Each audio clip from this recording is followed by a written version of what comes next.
Welcome to Rich and Friends. My name is Rich Baker, and my friend Rich Frohlich is here. So it's Rich and friend Rich. Is that a chicken? Yes. Lovely. That was. Yes. It what? Did it just die? No, it's fine. Great. We're off to a good start here. Rich Frohlich, the You're founder. recording this time, right? Yeah. It is. We are recording. Yeah. Just tip the hat that yes, I botched the first take on the recording. Good. Yep. Sorry, did I just throw you under the proverbial recording bus? I did. We're all fine. We that's what we do. We throw each other under the bus. That's how we roll. Yes. Gotta love buses. Rich Frohlich, the founder and I don't know, the leader, I guess, president. Yeah. Is that the right word? President head. Yeah. I founded Texas Radio Theater back in 2001. And been doing a whole bunch of different projects ever since. Sound design for theater, for my own production company, RF Media, much later. But back when you first met me, I was putting together live audio drama on stage in front of a sympathetic audience. Yeah, audio theater like they did back in the old days. Yeah, and back in the old days, correct me if I'm wrong, but it was mainly done for like radio, right? Like they didn't necessarily do like, just shows. Archaically, I named it Texas Radio Theater, and the sad part is, no, actually we did get on the radio briefly at KNTU and also at KTCU. We were on the air there briefly there. I was working there, I believe, when we were spinning Texas Radio Theater, which I found to be lovely. It's like, that's me.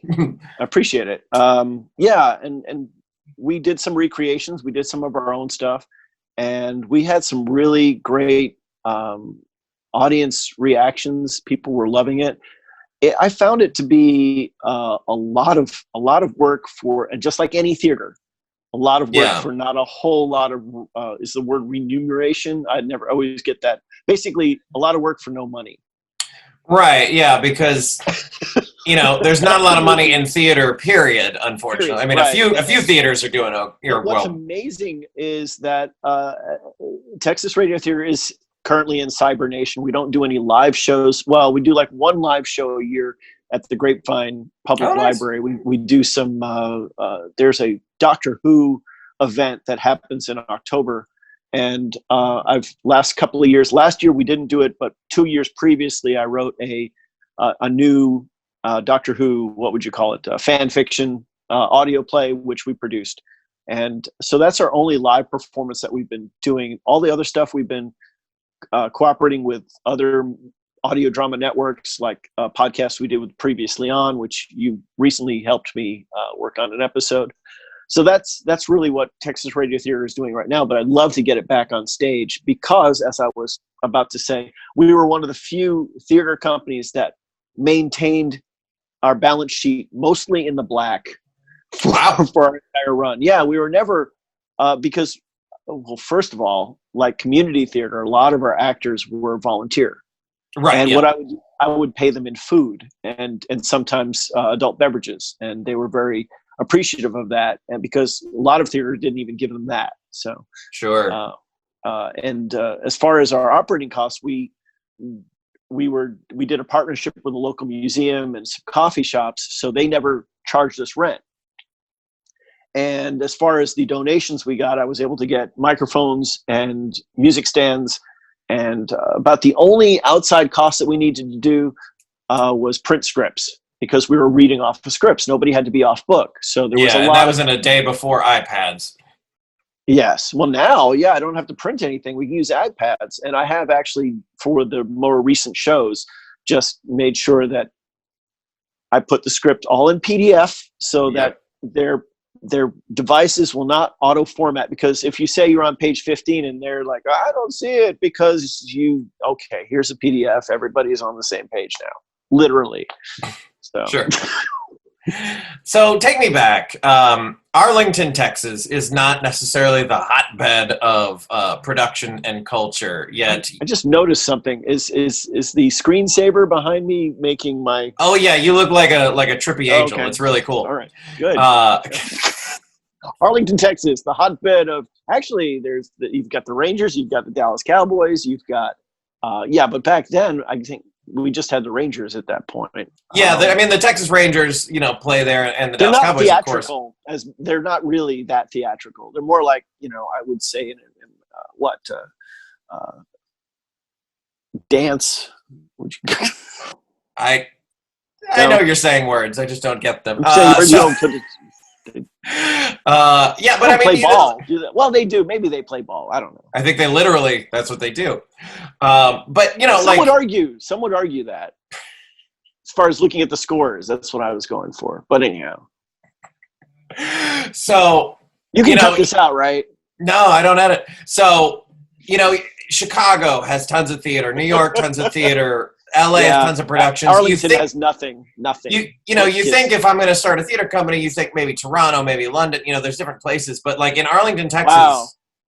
Maybe I should have rethought everything. Wow, you really, when you say it that way. Oh. Where did you go wrong? Maybe step one. No. Thanks. Thanks. How did you find yourself in Arlington in the first place? Because you're not from you're not from Texas originally. No. Back when I was in college, I found myself working in a mall, and I thought to myself, "There's malls everywhere. I can get a job anywhere." So I started on my world tour. And Texas. And where were you in college? Where were you? Oh, I'm sorry. I was in Connecticut. Oh, Connecticut. Okay, so pretty far away from Texas. Right.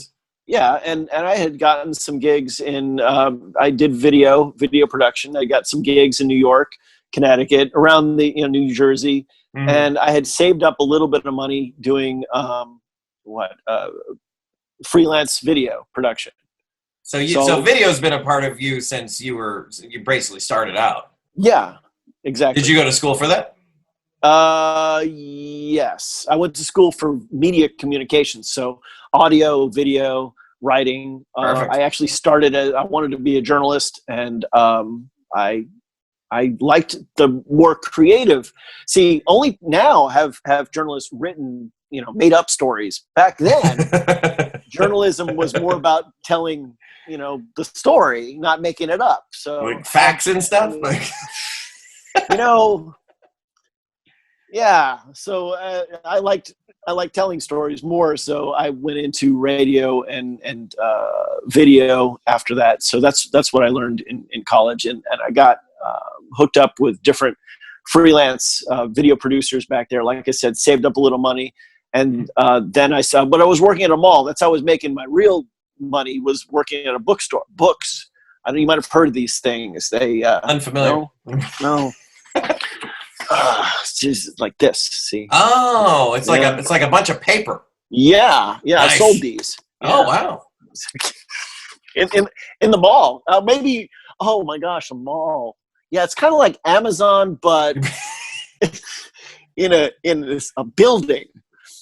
Crazy. Where you have to walk around, and instead of clicking on shoes, you actually walked into a cubicle filled with shoes. It sounds like witchcraft. I know, right? Which is this? So you're selling books, and you decide you could do this anywhere. And so I had family in Dallas, so I moved in with my aunt, and I started doing some hotshot delivery, where my cousin had a delivery service where he would take things from Fort Worth to Dallas and all the places in between. So I got really familiar with the area, and if you never want to network, I think that was a real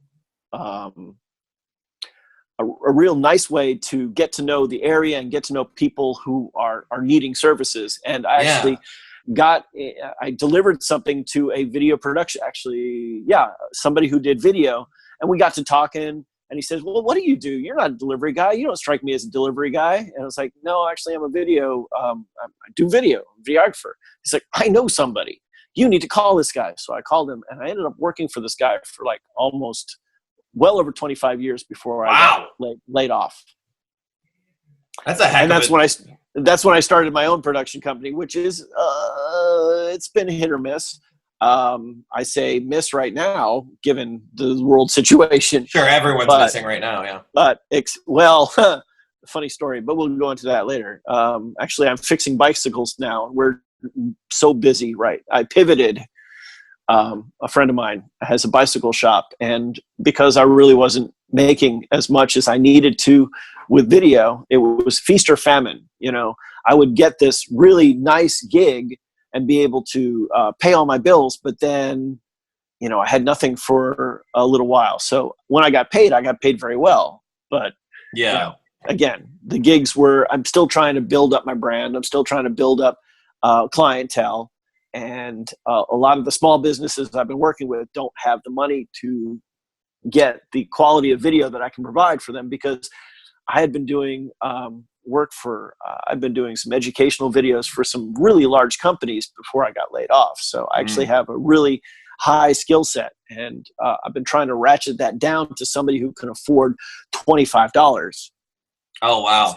It's tough. It's basically, I hand them their iPhone and say, action. They don't like that. Guys, no, you need to, I'm sorry. You need to think about, the pain points and the people you're talking to. Okay, try again, action. Sorry, we need it over. I got a text. Yeah. Right, excuse me. Yeah. Busted take. Oh, gosh. Okay, wow. Yeah. So, I lost my train of thought. So when you're doing these video projects, it's kind of like B2B kind of stuff where like a business needs you to do some kind of industrial thing or some kind of like advertising or promo, something like that. Well, see, video, oh my gosh, we could do a whole nother one of these on the power of video, and we can talk about this later. But you did ask me how I got to Texas. That's how you want to get back to that, or you want to keep talking about video? Because we can switch over. I got you, bud. So you're doing video for okay, video. We want to talk about video. Okay, go on. So you're doing video. You work for this guy for 25 years that you just but we can go back to year 1 or 2, and that's when I met my wife, had a family, kids, and that's why I'm still here. Oh, so was the plan originally to just be in Texas for a while and then leave? I got family in Florida. I got family in California. I got family in Colorado. Gotcha. I got family Germany. I've got family, although that might have been a little difficult, trying to sell books in Germany and not really knowing the language very well. That could have been. But, what they say about, if you really want to immerse yourself, you learn something, you just jump right in. But that never happened. I stayed in Texas. Yeah, and so you met your wife and you were like, okay, and is Shannon native Texan? Yes. Yeah. Nice. All right, cool. Yeah. So are my kids, come to think of it. Well, wow, how did that work? That's crazy. Weird. I know. It's as if they were born there or something. Right. It's like the Spanish. They have a word for everything. Right. So your day job is production, but then at what point did you go, I want to start a theater company? Okay. I'm doing training videos for air conditioning companies, and the material is so dry. Like the exciting part of my day is when I find out that a part really doesn't fit into another part, and I have to call the R&D team and says, hey, these parts don't fit together. And it's like, well, they're supposed to. So then I say, do you want me to make it look like they fit, or you want to fix it? And they say, make it look like they fit. This is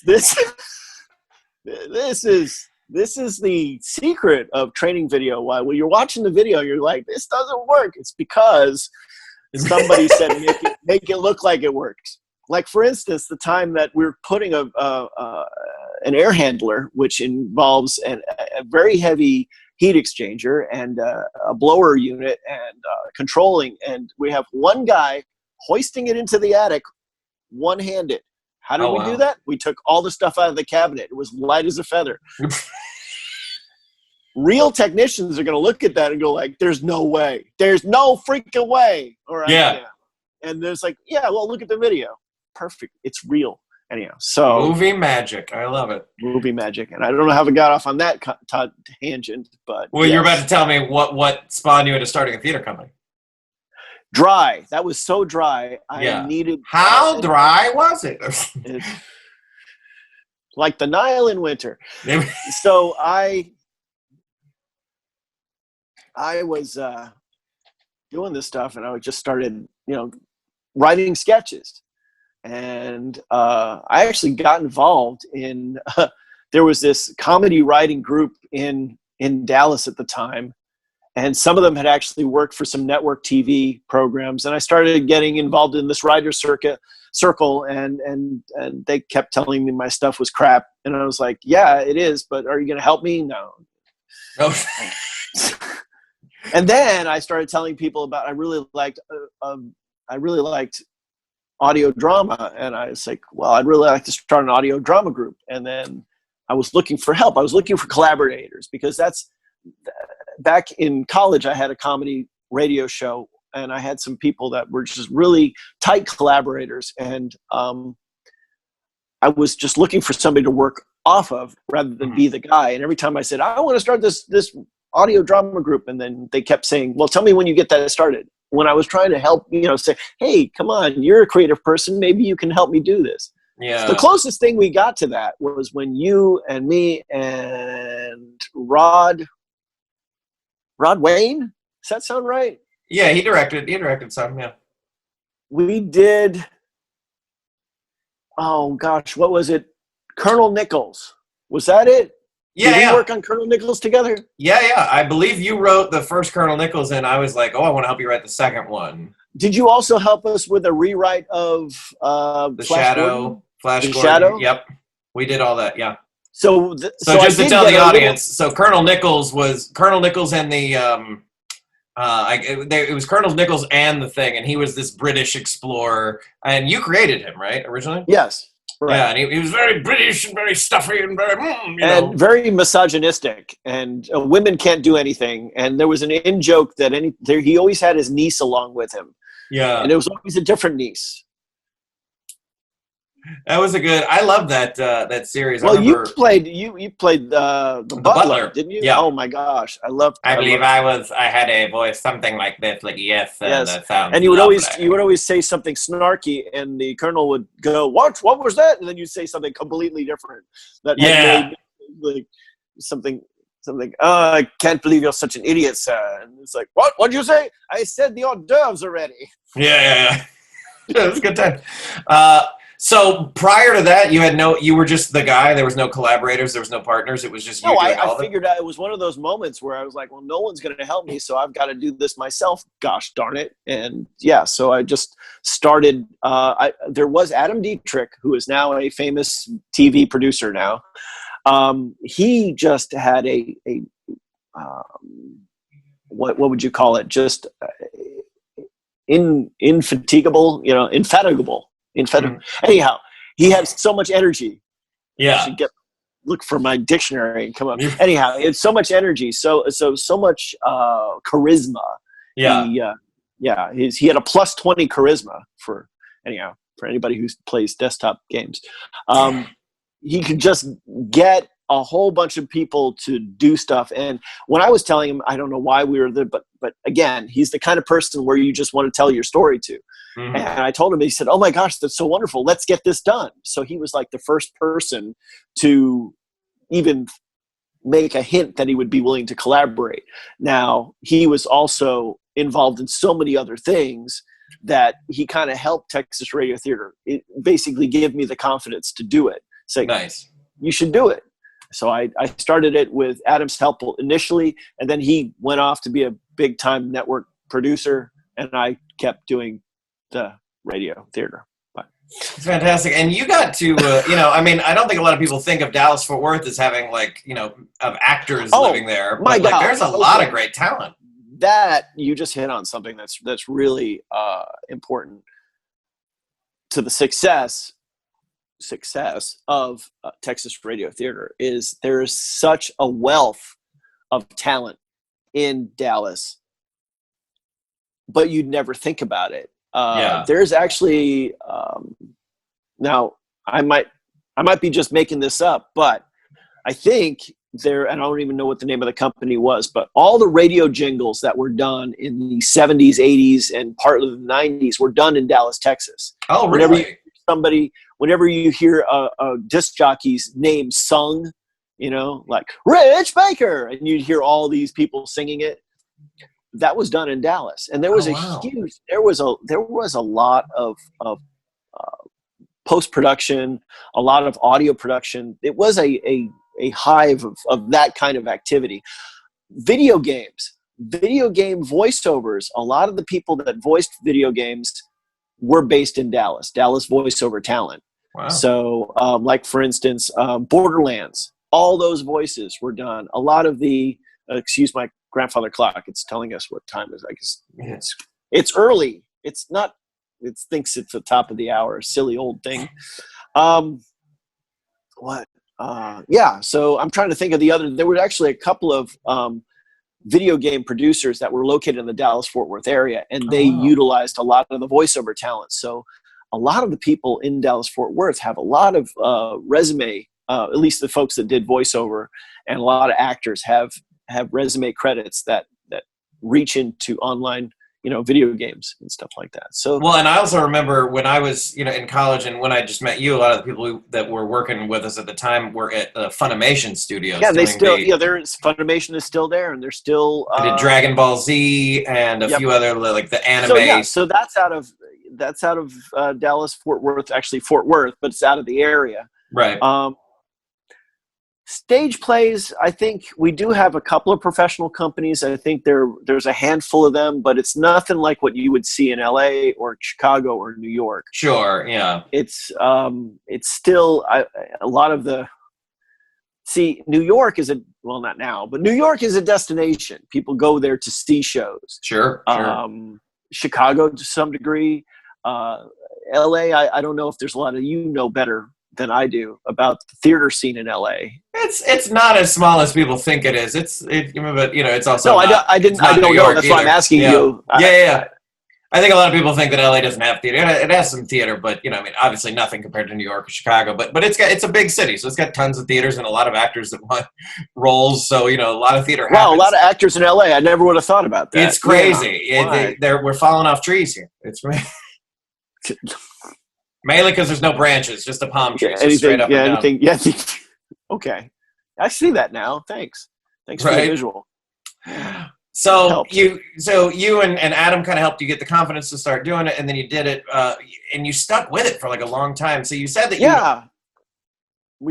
had like an interest in audio drama before. I feel like even in the late 90s to say I'm into audio drama is still like, that feels like 100 years old at that point. Like, where did you kind of get involved with audio drama? What do you mean by that? It feels like because it was so far away from when radio drama was I mean, I just, before I met you, if someone had said radio drama, the only thing I would have pictured was, those huge microphones in the 1940s radio. The Shadow and that kind of stuff, like W1BC, that kind of thing. And, that's funny because, ever since I was a kid, CBS was still doing audio drama, and the CBS Mystery Theater and being being up in Connecticut, you could still get whatever WCBS was. I can't remember what it was on the radio dial, but you could get it up in Connecticut. You tuned it in, and you could hear relatively modern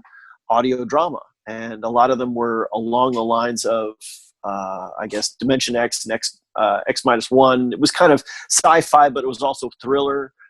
So it was a mystery theater. So they would run the gamut, but it would have to be something that had some kind of twist at the end. So one of the first ones I remember listening to, there was an escaped gorilla. And I just remember I guess I must have been somewhere between the ages of 3 and 7, just being captivated by the imagination of this ferocious gorilla going around. And I have to look that up and see which episode it was, but I think it was a gorilla that was murdering people, a trained gorilla. I don't know, something like that. Gotta watch out for those murdering gorillas. Exactly. Yeah. Well, Harambe. Yeah. And I feel like, Texas Radio the only murdering gorilla that didn't murder anybody, right? Harambe. Yeah. I know it is a punchline. I don't know the details. But like a lot of Texas radio theater was comedy centric. Like there was some, like Shadow and whatnot that was a little more action, but you really did a lot of comedy, right?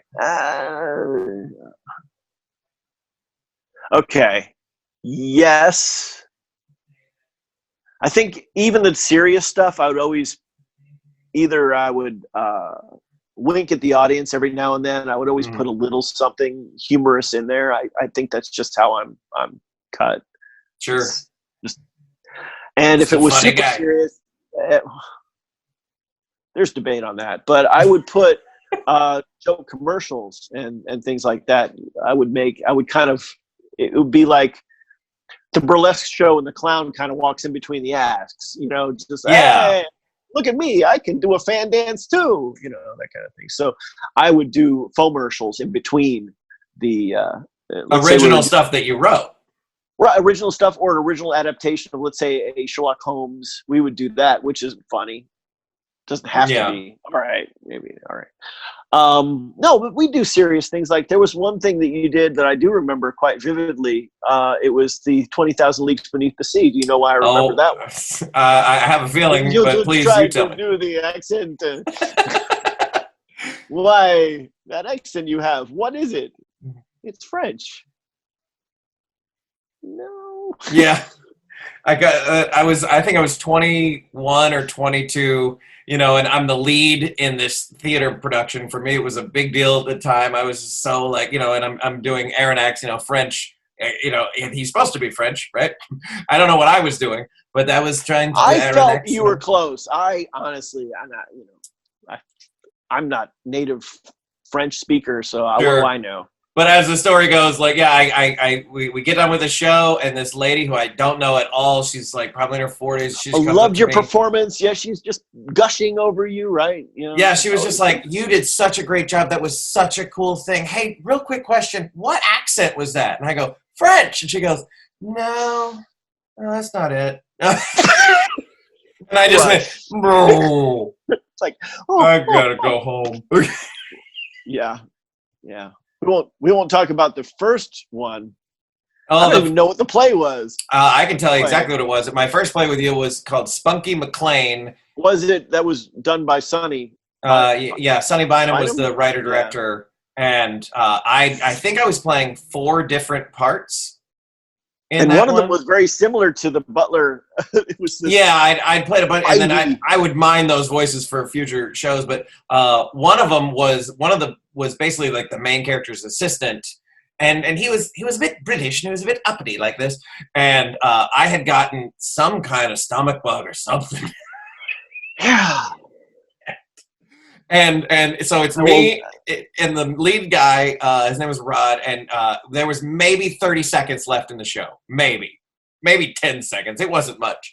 I had one more line, and I went white. I could not get it out, and I just bolted. Yeah, okay. That's what people saw on stage. I was backstage. You were backstage when I just bled. You come up to me, and you look at me with this panicked look. You're white as a sheet. You look at me like, and then right next to me is a trash can. So you're looking at me, and then you pivot slightly, and you blow everything that's in your body out your mouth. Just a vomit. To the trash can. And I'm glad that you didn't look at me with that pleading expression and then just project at me. No, you were kind enough to look at me like, I don't know what to do. And then it was like, trash can. I know what to do. Excuse me. And I was like, I was left standing there just like, it would be great if it was a sketch, because it's like, normally people get nerves before the show. I don't remember if it was my mom or someone I knew in the audience afterwards, and like they didn't stay, they just watched the show and then went home or whatever, and then I was talking to them about it like a day or two or a week later or something, and they were go, "Hey, really good job on that show. That one sound effect in the end was really real, but I didn't get what it was for." And I was like, "Oh, that sound effect was vomit." Yeah. It was me vomiting. That was not in the script. That was improvised. Interesting thing that you mentioned that, because I tried to do as many live sound effects on stage as possible. Yeah, so you were really good about having, and I remember because I was in film school like right up before I met you, and I was like, oh, they're Foley artists? And you're like, no, they're not. They're sound effects artists. Yeah, they are, because they're live sound effects artists. Foley uses similar tools, but it's different. It's more ADR. When you're doing Foley, you're actually, it's similar but different. Right, yeah. So, Rich, if people want to check out the Texas Radio Theater, since it is online, where do they go? There is still a texasradiotheater.com. Oh, nice. It's kind of just collecting digital dust right now. Fair. I'll do something about it someday. Fair. But I think Facebook is a good place to look for Texas Radio Theater. So we do have Texas Radio Theater at Facebook. Should be. All right. I don't know. The marketing department is not doing their job right now. No, we don't do our job very well. Let's see. Okay. I'll figure. We'll figure out. Put it in the link. No. You asked. So I'm checking. Okay, here we go. We're gonna. No, I'm right here. Oh, what do we got? It's coming up. Look, I got. Oh my gosh! It's at TXRTC. TXRTC at TXRTC. And what about anything else you want to plug? Obviously, Previously On is a podcast that you. Previously On : previously on. The colon would be the punctuation mark. There's a lot of previously ons apparently on the podcast world. Okay. Yeah, because of recap shows. But Previously On is its own little. I don't know how to describe it. It's basically short form sketch audio. Yeah, it's kind of like absurdist audio sketch. There you go. I like it. Absurdist. It is kind of absurdist. Yeah. I mean, because the whole premise is that every episode is just a previously on of something that doesn't exist, right? Yeah. I love it. So check out Previously On, wherever you get your podcasts. Go to at TXRTC. At TXRTC. Yeah, again, there's I should put this on our the last thing. Man, I need to get a PR department or somebody who does something with marketing. I mean, that's what I do. I help create content for other people, but not for myself. Why do I do this? It's the age-old thing, right? It's like I can do this for others, but for myself, I don't know. Like you don't want to step into the cleaning lady's house. Nah. No, and you can't get through the landscape guy's front yard because it's all a mess. And the pool guy his wife doesn't have her own pool. Yeah, that's just sad. And these are true stories. Yeah, these are their stories. Dum, dum. These are true. Nice. Got an idea for something new. Rich Frohlich. I got to write now. Yep, do it. So great talking to you. Thank you for being on Rich and Friends. Good to see you again, my friend. Likewise. Pleasure to be here. Thanks for the call. Take care, bud.